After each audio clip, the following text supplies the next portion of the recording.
Hey everyone, it's Robin DeGroot with TLC Truth, Love, Creativity and the TLC Truth, Love, Creativity show and podcast. And I will put this on video because I am multitasking today and I did get both things started. So maybe on YouTube, possibly Facebook. I did a reading last night and it's actually kind of for today because it was already 12:30 or 1 a.m. in Arizona, which is now officially mountain time. And basically I have been doing a course with Colette Baron-Reid, and that is to get better with oracle cards for self-awareness. This one was called Personal Mastery. And I have done cards like on some level for myself for a very long time, actually. When I met my husband and we were pregnant, that was in 1995, I guess. Before we really knew, and I didn't necessarily know, but I was just thinking about the relationship. And we did pull a card with the deck. It's a tarot deck that I had from the time. It's an Aleister Crowley tarot deck. And the book that goes with it by Gerd Ziegler, I think. Anyway, it's an amazing accompaniment book. And the art is awesome. And the books, the deck is really great. So I think I got Princess of Cups.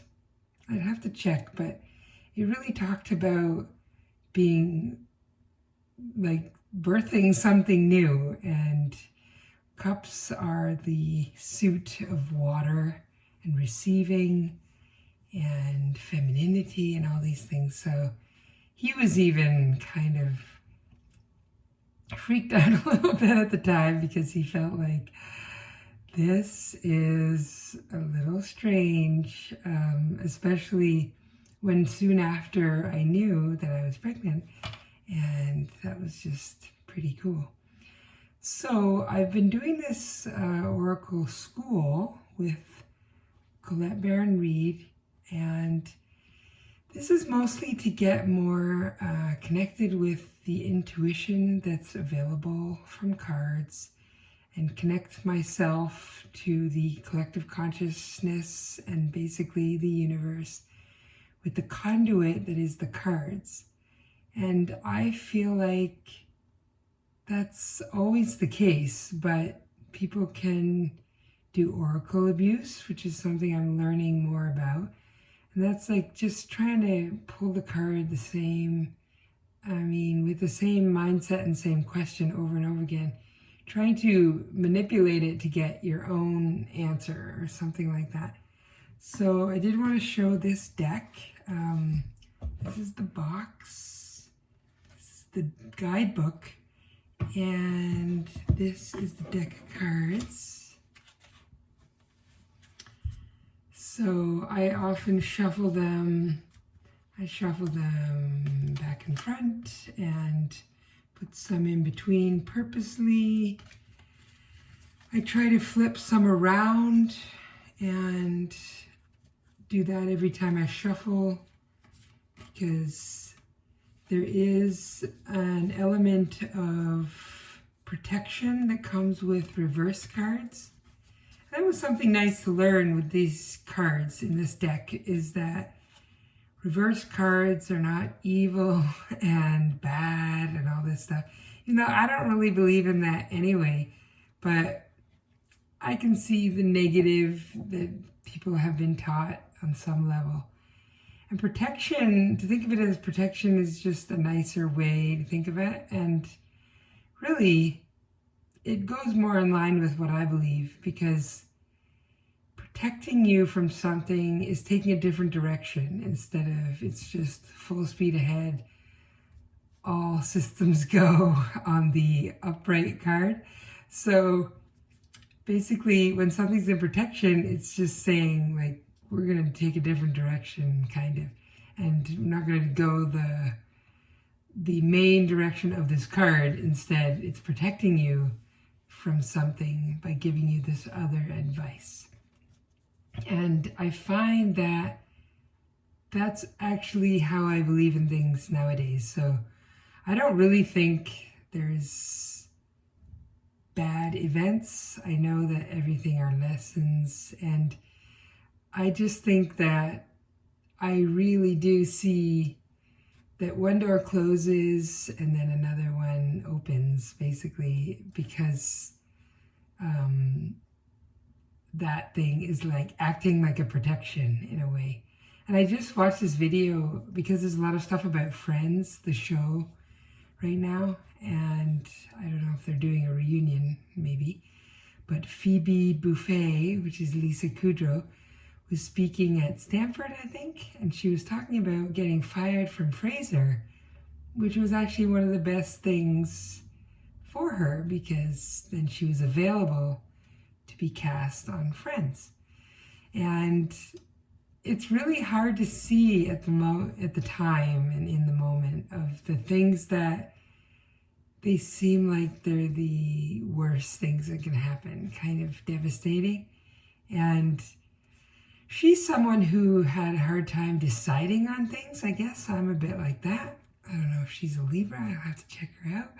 But sometimes, because I've been good at what I've done in my life and I put my all into a lot of things, I have this FOMO, fear of missing out, so I take on a lot of things. I think when something doesn't work, it actually really helps, because then it is a bit of a guideline and guidepost to show me the better direction by one thing just isn't working out. Now, I've actually kind of forced a lot of things in my life, so it's based on a bunch of things, which maybe people know or they don't know. But I have a fairly good sense of intuition, even though I never trusted it for a really long time. So I trusted it in some way, but it just took me till the ends of emotion to act on it. And partly I have some conservative type of nobility planets. I don't know, like they're in whatever houses. And certain things I always wanted it to be like the good, proper way. And I don't really like to rock the boat and all of those things. I do have an Aries moon sign, which probably helps me get a lot of things done. And it also is this pioneering energy. So I have the rising sign is in Gemini. So I've got this mercurial, quick moving energy. Definitely want to learn things quickly, keep moving, keep learning. Libra is also an air sign, just like Gemini. And that's my sun. And my sun is still all about balance and purpose. And then the moon is fire, and that's my emotions. So when something really gets beyond my really long fuse of Libra, I guess, I don't know, I have quite a bit of patience. But basically, once that's at the end, I will just leave or blow up to some degree. It's also a quick forgiving kind of blow up. So that's all right. But I just think that some of these things are really helpful to know. I know a lot about my own chart, and I do work with people when they're being coached by me to know much more about yourself and the people in your life that have a lot of impact on you. Because I think if you know the signs in their chart, the progress chart, how things are affecting them now and with the aspects, that helps a lot. So does numerology. So if you know about your name, your birthday, your soul number, your personality number, your destiny number, your life path number, all of these things they're just so helpful to know your real tendencies. That's how I see it. Tendencies and the lens that you see this life through.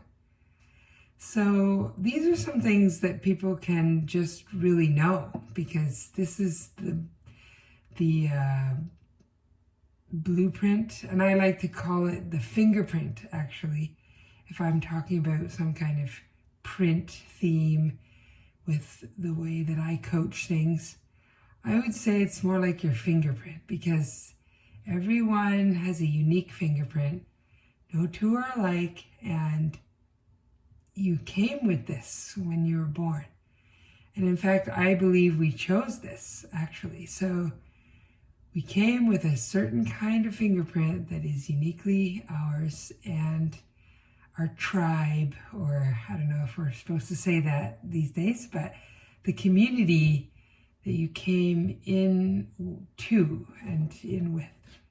So I'm going to read the reading, mainly about the cards that I got. And I am learning to really just read the guidebook and trust the guidebook. I always felt like I couldn't do the cards with people because I read the guidebooks. And I thought, hey, I don't know these cards off by heart, and I'm not using my intuition, even though I am using my intuition because I'm connecting them to my own knowledge of my life and circumstances, which only I would know. And for someone else, when you work with a second person or any kind of group, I would ask them, this is a collaborative kind of situation. So I would just be like, does this make sense to you? Or does this seem to apply in certain areas in relationship, prosperity, or the general question and the main situation? So often the first card you're picking is the anchor card. And I wasn't giving major categories to the cards. I was just mostly saying, what do I need to know for today? Even though it was kind of last night. It was like 1 a.m. But I already had the energy of what I was planning to do today. I was going to get up early, do the podcast, and I'm very excited. Now it's actually even earlier for West Coast, because West Coast changed their time, so they changed the clocks back, and that made Arizona time now officially Mountain Time, so that's 1 hour ahead of Pacific time. Now, I didn't know this until I moved here, but the summer Pacific time, not Pacific time and Mountain Time, but Arizona will be the same as Pacific time for the summer, because they don't do daylight savings time. So I've been a little mixed up as I've been here, because I have been traveling back quite often, and I've just been sleeping so late. Getting up late, and I'm getting my sleep, but I can't really be on that schedule and then try to do a whole bunch of other things. And I will need to go to New York in a week and a half or so. So getting up when I've been sleeping late, getting up early is pretty brutal, and I don't want to have that lazy schedule, because I was always a pretty early riser and kind of a stressed out kid, and I had Cushing's disease, so I had extreme cortisol, which is already high in the morning, but for me it was just high all the time. So it was really high in the morning, and I just had this anxiety about not doing enough in a day. So I am welcoming sleep and getting enough sleep these days, but I know that you have to force the schedule. So part of it is getting up earlier will help with getting to sleep earlier. So I did try to get to bed earlier last night. At least it was more like 1 o'clock instead of 2, and that helped. I got up earlier this morning. So doing the card reading, I got, the first one was Time to Go in Protection. So that's this card. This is what it looks like upright. Let me just show that card here. And I've gotten this card a couple times, especially as I've been moving. So that's kind of interesting because there are things about the card that talk about we know when a situation has ended. So I'm going to read the protection message. I'll read the beginning part of the card, which is the essential meaning. Essential meaning, time to go. Endings, completion, walking away from something because there is nothing else to learn or experience.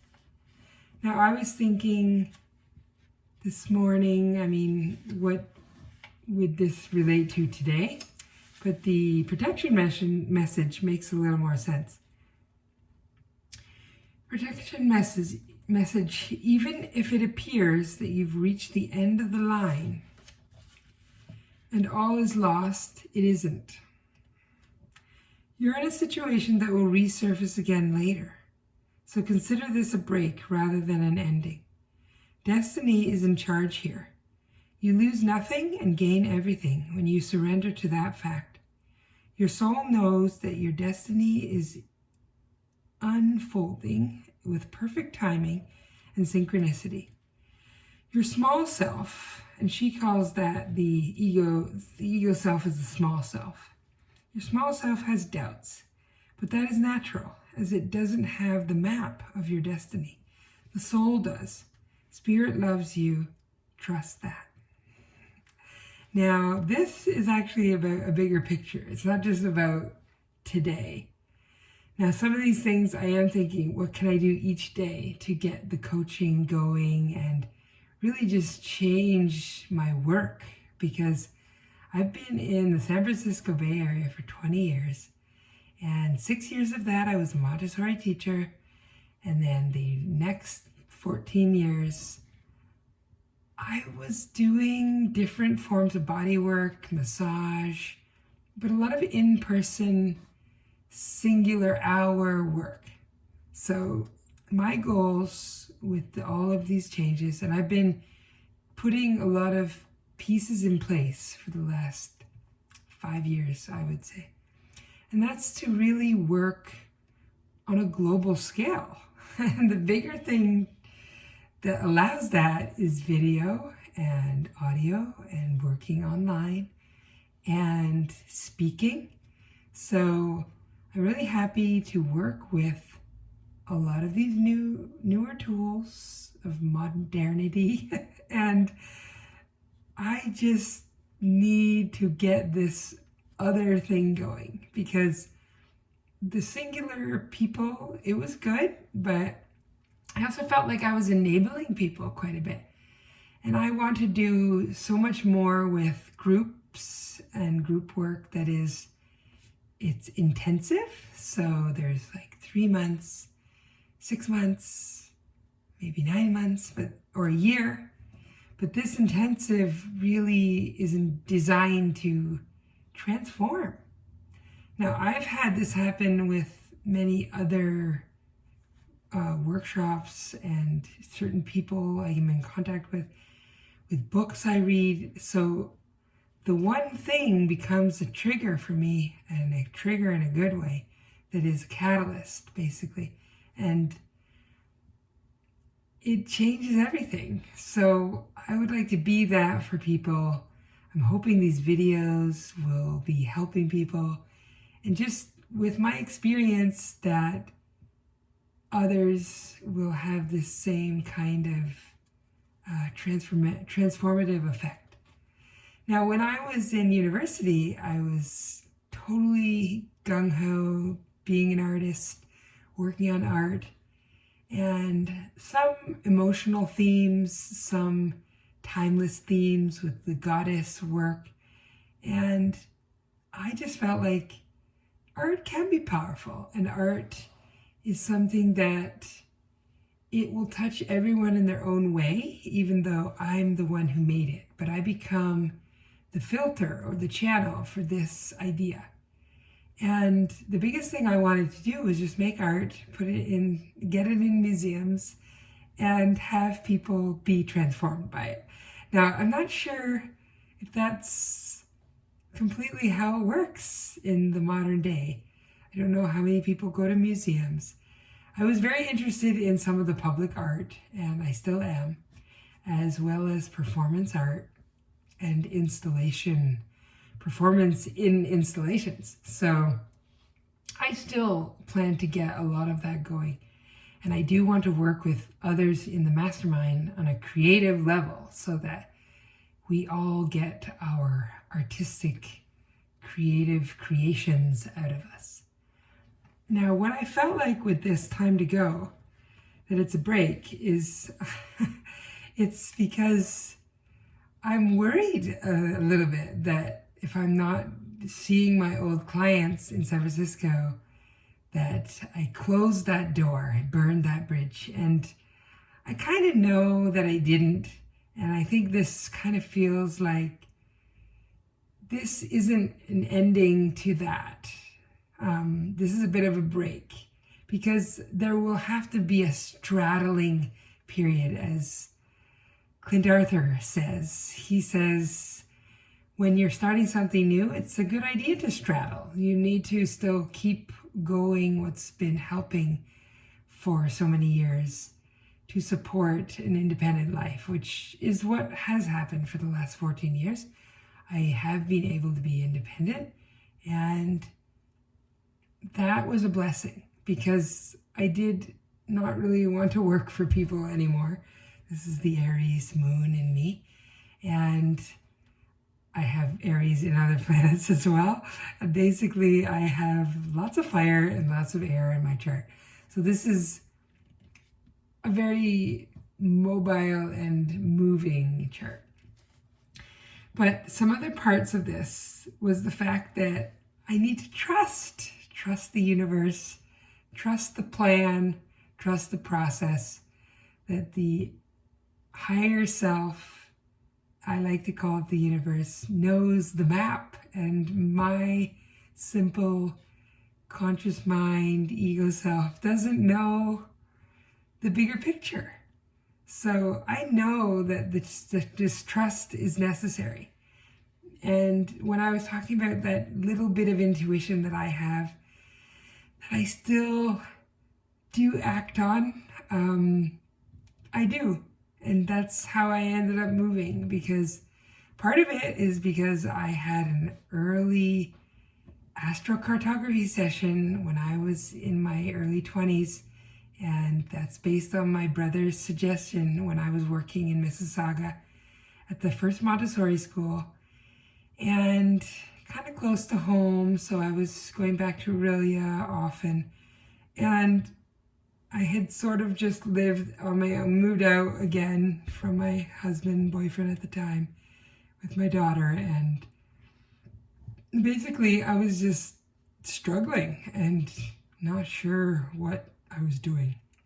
And I did have a young child and starting work in the real workforce for the first major time, even though I was a lifeguard before. But my brother was very intuitive and he knew our hearts. I'm always very sad that he's no longer with us. He basically always suggested the perfect thing for me.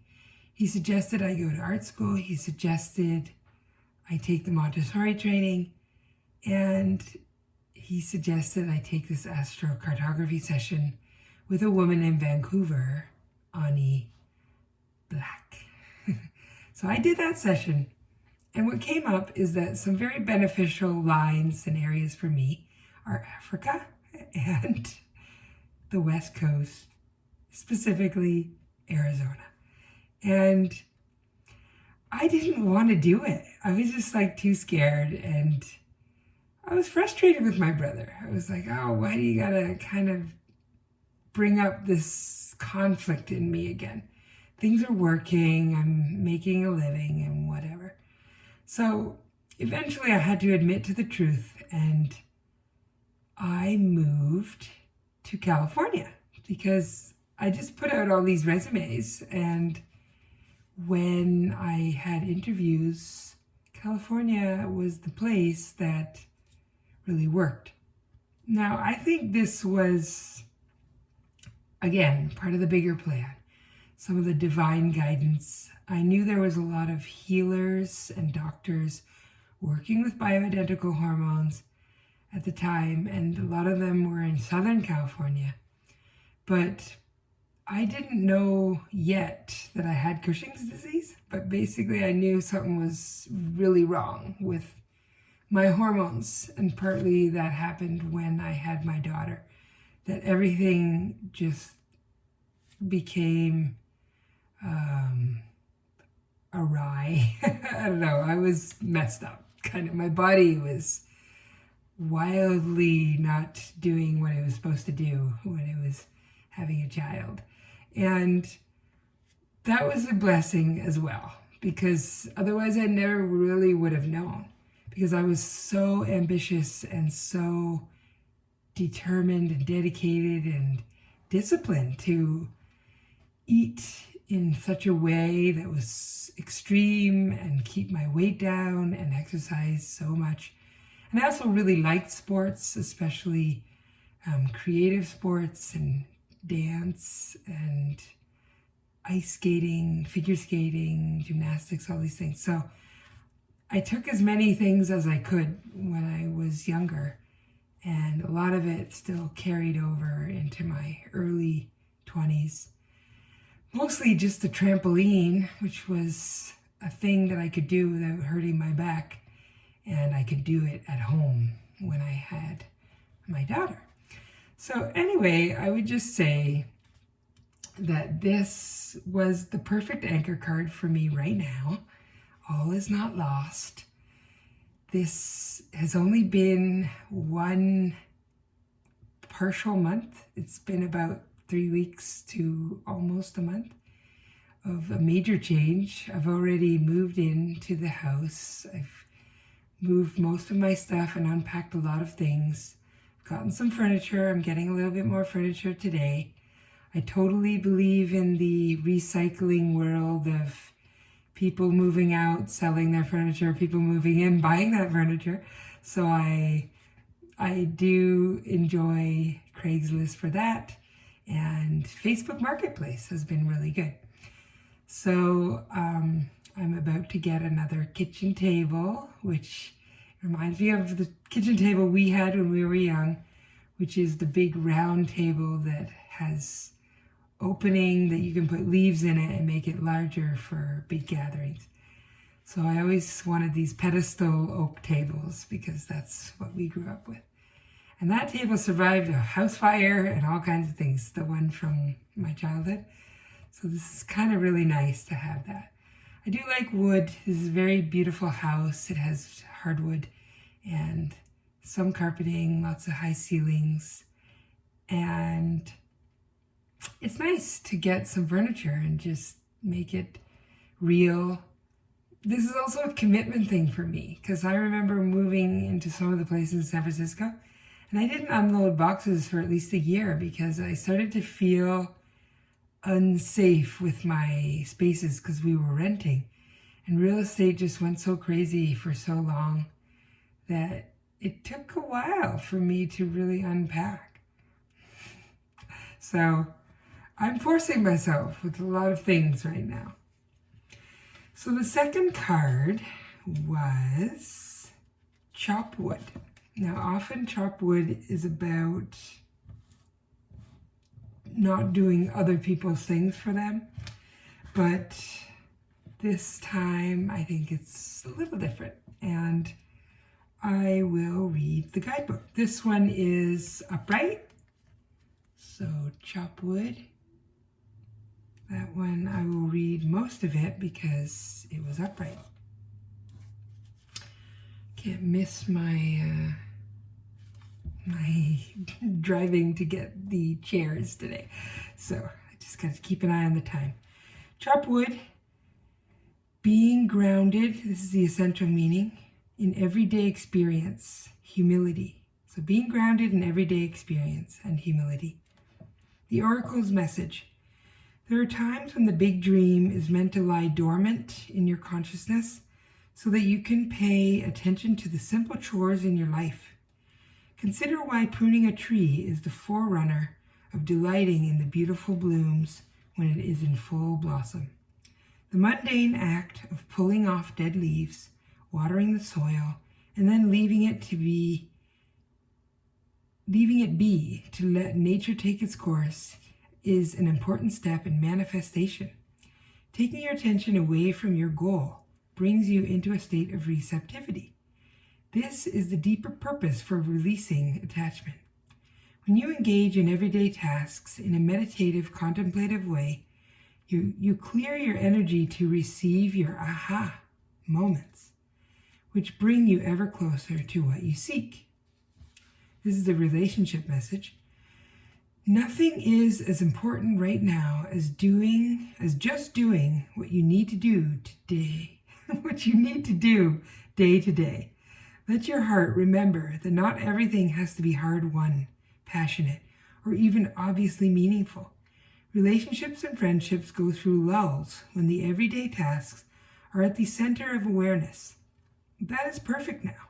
Hold hands, wash dishes, make a fire, read a book, share a meal, say nothing. Stare into space, pick up socks, tell a dumb joke, and leave space to breathe. The work of your relationship right now is very simple.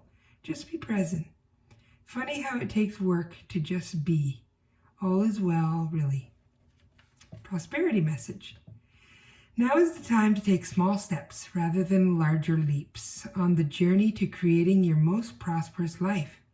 Move your focus off your big dream and attend to the mundane chores. Focus on the little things that may have piled up while you've been mapping out the greater plan for your life you aspire to see manifested into reality. Chop wood, carry water, as the Zen proverb advises, or wash dishes, walk the dog. While you're doing all that, Spirit will have a chance to move mountains and set wondrous miracles in motion for you. Remain humble and aware of the present. So that's kind of an amazing reading because I have been obsessively trying to unpack. I mean, not trying, just unpacking. And it's fun. I do like to organize. And now I've been getting furniture, but I have not been working on the speech, which I'm going to be doing next week. On the 12th of November. So I wanted to do a new speech, and there's going to be an element of spontaneity in this speech because I have not been locking it down. But I will work on that still on my travels. I'm going to San Francisco on Tuesday. And I just feel like I do have this obsession with doing the daily chores right now. I know I can't force the bigger dream. I know that. And actually, my husband said that to me when he moved to Mississauga and then again when he moved to California. And I would say, like, you can't just be watching TV or whatever and playing on the computer. And he said, like, I've put out resumes, he's updated things on Dice and all of this stuff. He said, I can't force them to give me a job. And that was actually really profound on some level because he's an earth sign. He's so earthly that it's good lessons for me. I can't always be around, but it's still, I learn a lot from him. And this doing what you can, what you know you need to do, put it in place, and then just go to another part of your mind. And that's pretty cool. So it takes a lot for me because I have this mercurial energy, a lot of things in fast-moving signs. So the last card of this reading, I'm so thirsty this morning because I haven't had all my water and things, so sorry, I'm licking my lips and things like that. Okay, this is Milk and Honey, Land of Milk and Honey. This one was reversed, so I'm going to read the protection message.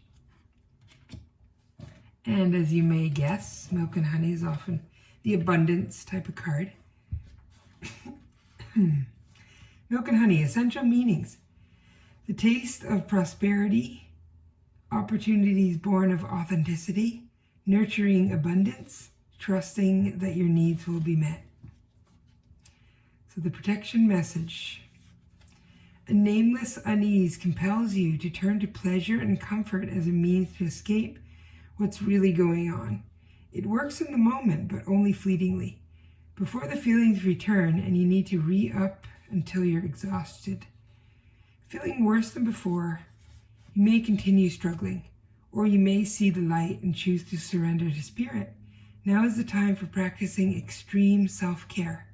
If you can, do so before you engage in behaviors that you'll regret later. You are so loved, you're so cared for. Feel love and compassion for yourself. Turn your troubles over to the divine for healing. That's all that counts right now.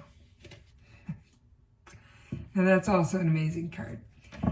I tend to go into my vices when I'm nervous, and my vices are eating and shopping. So I do have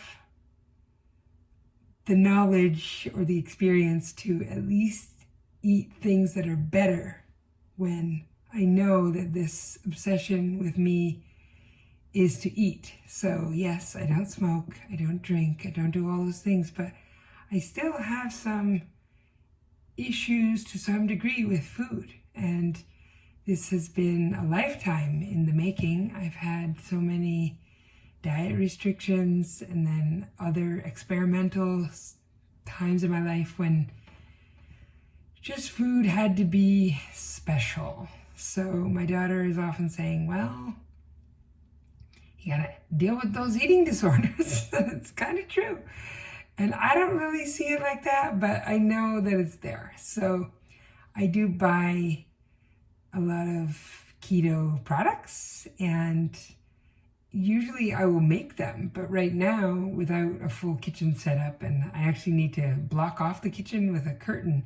So that's kind of what leads me to think then I will shop for it. And I do like shopping. It gets me out into the world, and I just like to browse and read labels and all these crazy things that I do incessantly. So those are not the best habits. It's costly, and I'm always trying to work on my physical health, my figure, and my emotional health, and my spiritual health. So the true holistic triad. The emotional health I know is related to eating as well. So I don't want to just eat emotionally. I want to be eating consciously and with gratitude and reverence and all those things. So that was an amazing card.